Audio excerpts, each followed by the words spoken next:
Welcome back to Tiny Grimes Games. Today I'm doing a recap of the Forge Watch Invitational Tournament that happened on this past weekend on July 12th. What made this event really interesting is that we saw a wide range of decks make the top 8. In fact, such a wide range that really I would say all 8 of the decks are different.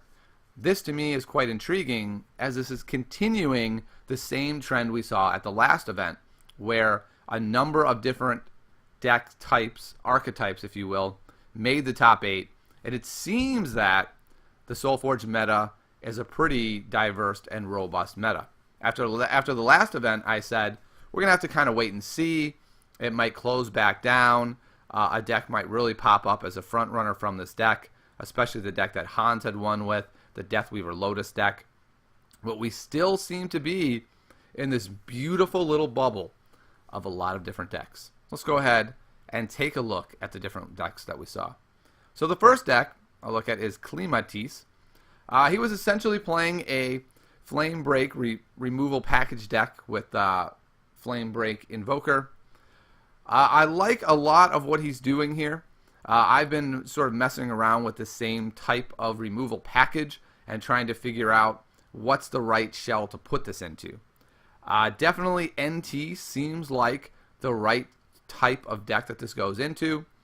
But I like to see this with Grimgaunt Predator. And I'm really surprised to not see Grimgaunt Predator here. Especially since he has the 2 Frozen Solids, which I think combo really well. He has Lightning Sparks, he has Crushes, he has the entire removal package, but he doesn't have the Predator who benefits most from this. Instead, he's gone a different route, and he's gone much more of an endgame route. And so it seems basically that he's replaced Predator with Glacius. And Glacius is a really interesting inclusion because it allows him to do really sick and unspeakable things with his deck. He can basically have his opponent get a whole board. He just goes Flame Break Invoker, which he's playing anyway. And all he has to do is hit a 1.4, a 2.4, a 3.4 Glacius, and his opponent's entire board dies. This is really strong top-level play, especially if you're playing against in a meta where you expect a lot of like Deathweaver Lotus or AU Flex or any type of deck that's trying to spread the board and stay alive. That type of shenanigans is really strong. The problem is I feel like it's a very high variance play. I am not a fan of the rank up mechanics because I feel like you either find them or you don't. I like the fact that he's put 3 of them in because he's basically said, hey, this is my strategy. I'm all in on it.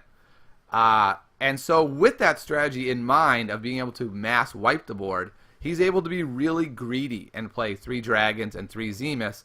And I imagine in a lot of games, the goal is just you get to the end game. You have underdrops like Ebon Skull Knight to clear the board. You have Glacius to clear the board. You have all these removal options with the Invoker to clear the board, with stuff like Frozen Solids, Glacial Crushes, Yorante Bolts, all this stuff comboing together, and Glacius doing the mass board wipe.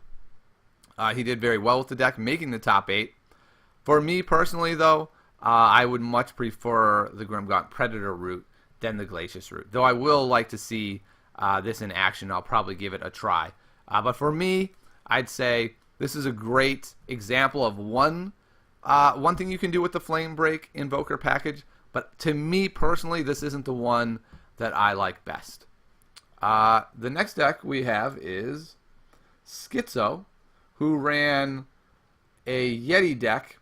Fairly typical Yeti deck, but it has some oddities in it. There's some things I don't really understand about the deck. So, for instance, he has 1 Solstice Reveler. I don't really understand that.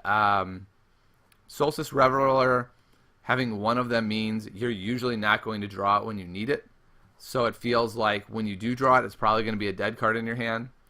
1 Rageborn Hellion is kind of an odd inclusion as well. Again, you have sort of one of these. It either works. Whenever I see one-ofs, I usually don't understand them unless they are for a specific purpose. So if I were to talk to Schizo, he would probably say, here's the reason why I chose 1 Hellion, 1 Reveler. But I can't quite figure it out. and I don't agree with it. If I was going to use Reveler, I would use 2. In fact, I wouldn't use Reveler at all. And if I was going to use Rageborn Hellion, I would probably use 2. Now, there's a chance that he just doesn't own them, and that this is the best he could put together. The same thing with Everflame Phoenix. I look at that, and I think Everflame Phoenix times 2, that's kind of a weird choice. I mean, maybe I can get behind times 2, but I would rather have 3. So my guess would be this is what he's got, or what she has at his or her disposal. If that's the case, fine.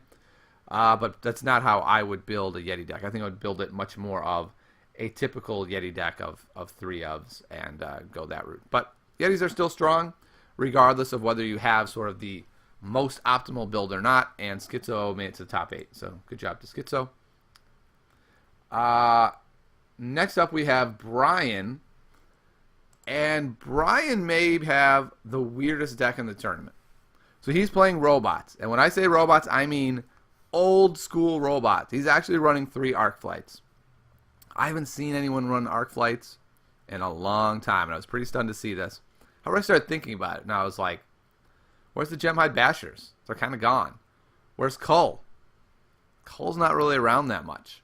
Zombies are kind of on the wane. Can you get away with Arc Flights? Because if you can get away with Arc Flights, you can just do ridiculous things with robots, especially if you're playing stuff like Vault Blockade. Getting a free Vault Blockade and then being able to go ahead and stick on top of that Aegis Knights to blow stuff up. This can be really, really strong. And so I'm definitely wondering about that. However, the downside, of course, is that it fills more lanes for stuff like Lotus and Deathweaver and that kind of madness. I'm not a big fan of the 3 Justicars he's chosen. I do like Justicars, I must admit, but having 3 of them feels like overkill to me. I like 2 personally, because this way you're generally getting a Justicar against the decks where you want it, but you're not clogging up your hand with Justicars in the decks where you don't want it. Also, he's missing Warmonger mod, and I just feel like if you're playing a Loyan, Warmonger mod is so strong for that finishing card, for your removal card. It helps you be able to remove stuff from the board. I really think at least 1 is good.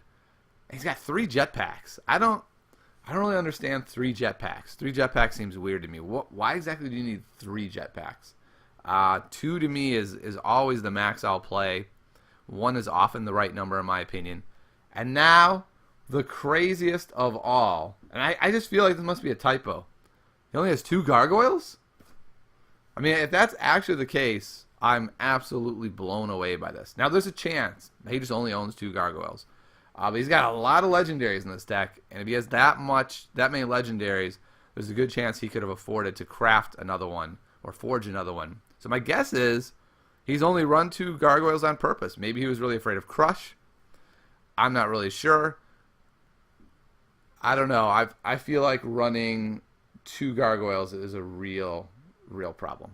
If you're going to run robots, right, you're all in on robots. 2 gargoyles to me is just what? So essentially, it's interesting. I like the idea that he's going back to Arc Flights. I'll probably try it out myself in a game or 2 just to kind of see how it does in this metagame. But I certainly feel like this is a suboptimal build of this type of archetype. It's close, but to me it's missing some cards. It has some odd choices. But overall, not too bad. Alright, let's move on to Busty, the person I would most like to meet from this crew. This deck is pretty similar to what I was trying to do before. When I was talking about Klimatis's deck, I said, if I'm using Flame Break Invoker, I like to use Predator. And so she's got Predator in this deck. And so she's got the Flame Break, Tempe's removal spells, instead of the Dreadbolts and Culls for your removal.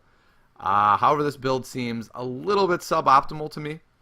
I think 1 Frozen Solid is kind of a mistake. If you're going to run 3 copies of Flame Break Invoker, I don't understand the decision to only run 1 Frozen Solid. Frozen Solid is just a straight removal card, and if you have Predators in the deck, It's just amazing. You put down your Predator, bam, frozen solid. Predator's bigger. It's just such a strong card with Flame Break. I would love to hear what the rationale was to only run one of them. I can't quite figure that one out. Also, I'm not sure 3 Sparks is the right answer. I'm not really sure what to say about Spark. Spark is a good card. I like Flame Lance. Doesn't level quite as well as Spark. It also does damage to their face. It's a little more flexible, I feel like, as far as spreading the damage around. I'd go probably down to 2 Sparks. 3 seems a little bit too many. I really like the inclusion of 1 Devour. Usually when I see 1 of, I don't love it too much. But in this metagame, chucking in a Devour into your deck, it seems great. There's just so much of this Lotus, Deathweaver nonsense. Lots of decks that are killing lots of guys. You're killing a bunch of guys. I really like Devour in this deck. The card I think that I understand the least is 1 Korok. Why 1 Korok? I don't understand. What is 1 Korok doing for you? I mean, you don't even have guys that have activates, so it's not like there's somebody that you want to throw down and then make bigger. I mean, and then make them so they can do an activate. Is it really so that you can do something like have your Predator be able to move around? I don't quite understand. If it's just for the direct damage, I feel like Spite Mage is better, because Spite Mage is also removal. So I really don't understand the Korok inclusion. I think probably the biggest change I would make to this deck is taking out a Cersei, taking out the Korok, taking out the 1 Cersei, the 1 Korok, pulling them out, and then just sticking in 2 Spite Mages. I feel like Spite Mage, even though Spite Mage doesn't grow Predator, Spite Mage is still a really good card. And if you're running NT and you're running Korok and Cersei, I just feel like Spite Mage is better. There's a chance Busty was running Cersei because he or she felt like that's a late game card, right? So since they're only running 2 Zemus, maybe they wanted a third sort of late game bomb in case they got there and the game got stalled out. Then they would have the Cersei who could win on level 4. I'm not really sure. But essentially, again, this feels like a pretty good deck that to me seems like a bit of a suboptimal build. At least in my opinion, I would build the deck slightly different. But all these top 8 decks are good decks. I mean, they made the top 8. I just feel like pretty much all of these decks could be made slightly bigger, slightly better with some small changes. And it may be right that it's going to be harder to trigger a Spite Mage in this deck, and maybe that's why they didn't run it. But there are a number of Necreum cards. I've run Spite Mages in decks with a little bit lower amount of Necreum cards, and every now and then it becomes a problem, but usually it's not. All right, let's move to the next deck. We've moved into the top 4, and we are now to Zwaxor. Now, Zwaxor, his deck is a deck that makes me smile. We basically have an old school NT control deck. Jake Almighty is looking down from Solforge heaven with a big grin on his face. This is really the first deck that I've looked at that I don't really think I would make any big changes to it. I might tweak one little change and say that I think 3 Stormcallers might be one too many. I like the inclusion of Stormcallers. I like the idea of having a bunch of underleveled guys you can throw down when you draw those weird hands of removal that you can't quite play that turn. I might change one of them out for 1 more Dreadbolt. Feels kind of weird to me to only have 1 Dreadbolt. I would also consider dropping the Scorchmane Dragons down to 2. I'm a pretty big fan of 2 Scorchmanes. Having 3 Scorchmanes you get these weird hands sometimes where you're like 2 Scorchmane Dragons, a Cull, a Dreadbolt, and a Shallow Grave, and you can't play any of them, and you're just like 2 Scorchmanes to the board, and now I lose. So I'm a fan of 2. I mean, I'm not saying 3 is wrong, but I'm more of a fan of 2 of them. And so if you're going to make these changes, I think you could put in another Dreadbolt. You could maybe put Yeti Warlords in their place. Warlords are interesting because they give you some board presence and the removal. Or Varna's Pact. And Varna's Pact, of course, in this deck without Deathweaver, wouldn't be played as like a auto play. but it's more that you get late game and you have a pretty good creature you get to put to the board. If you're on level 3 and you can play Varna's Pact, there's a good chance you're getting, for your level 1 underleveled card, there's a decent chance you're going to see a level 2 out of it. And this is a late game deck that's planning to get there.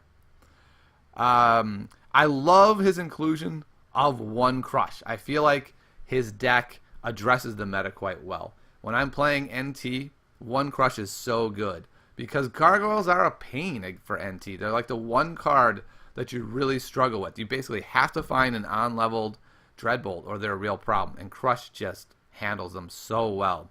It's such a good mind game card too, because if you get the crush early, the gargoyle player goes, oh no, I can't play gargoyle, and then you just kind of smile and you're like, cool, one crush took away his best card. If you don't see the crush early, they play gargoyle, they look around, okay, no crushes, okay, cool, I'm gonna play more gargoyles, and then on level 3 you're like, that's a pretty good gargoyle you got there, boom, he's dead, and they're like, wait, what? I roared him 3 times because I didn't think you had anything to do with for him, and then he's dead.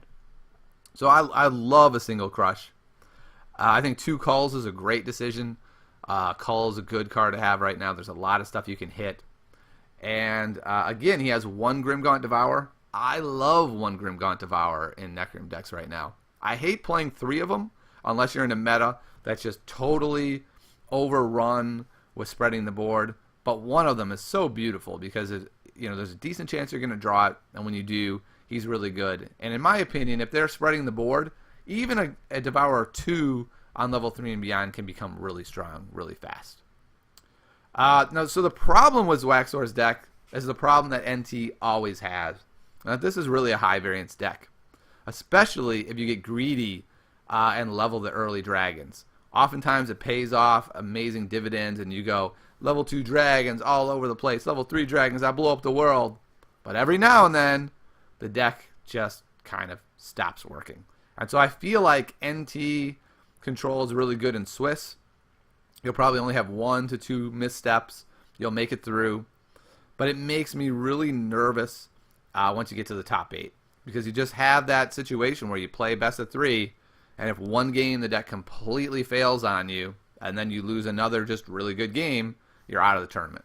And so this type of archetype I love. It's probably my favorite archetype in the game, but I've gone more and more away from it because basically I'm a chicken, and I have a really hard time just embracing the fact that I may make all the right plays and level all the right dragons, and they may not show up, and then I might not find my removal at the right time, and I may be out of the tournament, and that makes me nervous. Maybe one of my favorite decks in this event, which frankly I'm not sure I think is a good deck, I'm not sure on it, is Khal Drogo's deck. I love the fact that he's taken Monologuin and he's attempted to fix what is, in my opinion, the biggest problem with Monologuin, and that's that there's no removal. And so he's basically said, all right, I'll just throw in Sentinel and Aegis Knight. And I don't have, that hard removal for like a Thundersoar or an out-of-control Predator, but I can remove a lot of stuff with these guys. Like I can probably remove a Leafkin, or I can put a lot of damage on a Deathweaver, or maybe I can even kill a Deathweaver if I can, get an underlevel Deathweaver or something. I feel like it's an interesting attempt that must have worked pretty well if he made the top 4. I didn't get to see any of his games, so I don't know how much he was using that element of the deck. But it's interesting. There are, to me, though, some aspects of this deck that I don't really like very much. I don't quite understand the inclusion of Shard Thief Druid. There doesn't seem to me to be a lot of regen that you're hitting. So it feels like you're just running him to have another Metamind. And same with the 1 copy of the Operator. I think I would rather have the Metamind Overseer. He is a rank up card, but he's like the 1 rank up card that I really like. I feel like he can put you in these insane spots where, like, at the end of level 1, you rank up with him, you get a bunch of cards. Now you get that chance at that Drix 2. If you have Drixes on the board, you have that opportunity to make your cards even bigger. Just to me, I think I like Overseer better than Shard Thief and Operator. The deck still has some problems, that mono always has. They have a hard time getting rid of Thundersaurs and other big cards, and I don't really know what to say about that. And you're really still left with, I need to chain Drixes, which gives this deck these really amazing games. Like, I've had games where I was crushing Drix decks. It's just crushing them into oblivion, and then they went like level 3 Drix, level 3 Drix, level 3 Drix. The game's over. It doesn't really matter what you're doing at that point because they're buffing everything to the ends of the earth, and there just really isn't any way to catch up to that, even when you're crushing them going into it. So I feel like Drix is really good in that way, but then if you don't find Drixes, it becomes really, really difficult. And it's one of the reasons why I really shied away from Monologuin of late. And the other issue I have with this deck is that it's really interesting. While it adds this whole new element of being able to remove stuff, he has so many cards that you would want to level that it's tough. He must have some really, really bad hands. So when I look at his deck, I look at it that he wants to level Strategist, Battletech, Drix, Gargoyle, Avatar, Gox, and Sentinel. You're not going to level all those cards. So what's going to happen is you're going to have a ton of games where you just have a bunch of under-leveled stuff in your hand that just isn't good. You're going to have a bunch of hands like that, and I don't know what to make of it. So to me, my initial evaluation without having played this deck is that this new approach of removal is an interesting one, but probably in the end flawed. But I will try it myself to try to figure out, does this actually work? Perhaps you can just get in a spot where you just say, listen, I don't play Sentinels and Aegis Knights and that kind of stuff, except for in this one matchup. I don't know. I'll have to really sit down with the deck and work with it to try to figure out exactly what he's doing with it to make it work. But it feels to me like you just have too many hands where you've just got the cards you don't want to play. Like if you don't draw your Drixes and you don't draw your Goxes, then you're left with all these underleveled cards where you're like, all right, I can play now a level 1 Sentinel and a level 1 Strategist. Yay. That's usually not going to put enough pressure on the board, which is what Drix decks often want to do. Okay, let's move to second place. Silvertail. Silvertail's deck is the one that I think is probably perfect in its build. I just feel like what he's trying to do is play good cards and win the game. Now, the problem with that, of course, is that he's got too many good cards. So when I look at a deck like this, these Alolan Necreum decks, I love them. Like on paper, I look at them and I go, all right, so you got a Strategist, a Battletech, a Sentinel, a Gargoyle, Cersei, Zemus, Devourers. I love them all. Let's play them all. Like, this is the deck that if I could play 4 actions per turn, I would play this deck every single game. But I feel like you get in tons of hands where you go, like level 1 is amazing, right? Level 1, you're just like, boom, boom, boom, every card's awesome.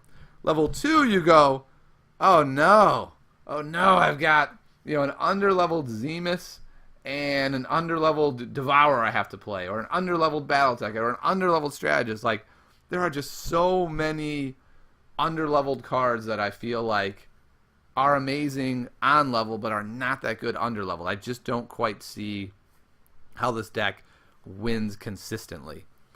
This is another deck that I'll try a bit more, and I like in theory, and I don't think I would change this deck in any way. For me, it's just the archetype as a whole doesn't feel like a tournament-winning archetype. It definitely feels like a deck that could do really well in Swiss. Quite often, you're just going to draw the cards you need, but when you get into a top 8 situation, I feel like you're going to have one of those best of 3s where one time it doesn't work, another time you lose a good match, and then you're out of the tournament. So I love Silvertail's deck in theory, and I will be playing with it. However, in practice, I don't know. I don't know if the Everything is Awesome deck works, right? Apparently it does, though. I got second. So, all these decks are good. I'm over here spouting off about these decks, but you can just ignore everything I said. It got second. So apparently it's pretty darn good. Okay, let's move to first place. So congratulations to Hans. Whoa, Hans. No, Hans didn't win. Vengevine. So, just kidding there, Vengevine. So Vengevine certainly proved that this deck is viable. Hans won the last event with this. It was definitely the flavor of the month. We saw this a lot in queues and ladders, and it was clear that people had really latched onto this. But the problem is, if people play stuff like Cull and Removal, it becomes harder to make this deck really good. And then you start getting stuck in the problems of, like, now I have to get Deathweaver packs. Like, if I can't play Nuwada and Eidolon and do all those kind of tricks because people are playing Culls, then the deck becomes much harder to win with. And so I thought that this deck would not be able to win again, because after seeing the success it had, I thought people would move towards decks with more removal. But a lot of the decks that made the top 8 didn't have removal. I mean, a lot of the decks can't really have removal. Like Khal Drogo's deck, for instance, the Monologuin deck. It has a little removal, but it really doesn't have enough removal to be able to handle like a Nuwada on the turn it comes out.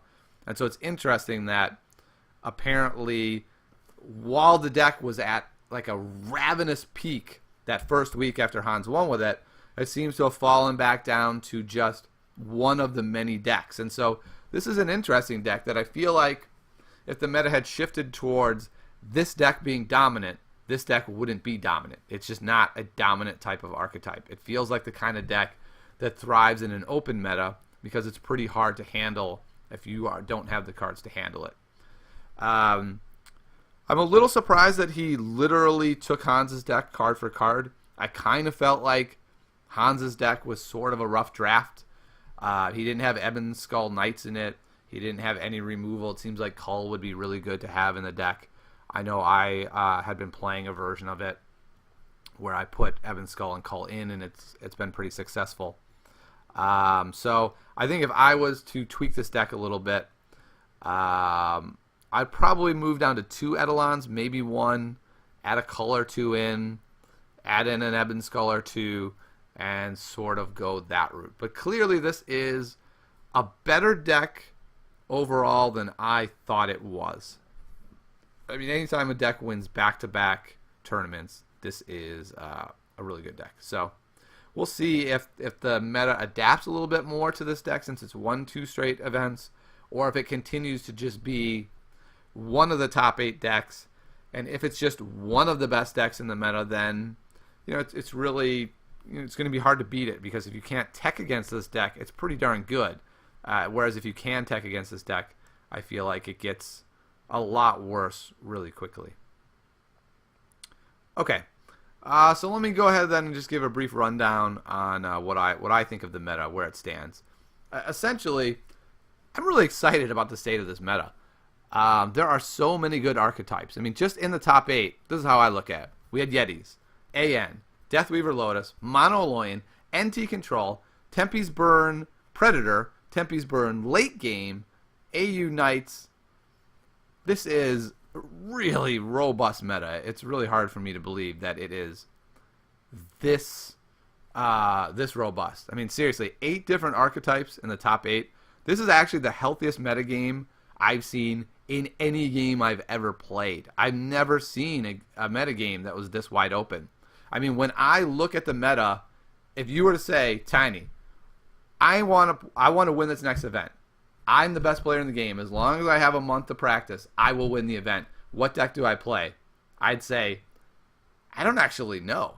I don't actually know what I think the best deck in the meta is. When you have a metagame that is this open, it's really hard to say what the best deck is. And I mean, this list didn't even include zombies, which I still think are pretty darn good and are a very viable part of the metagame.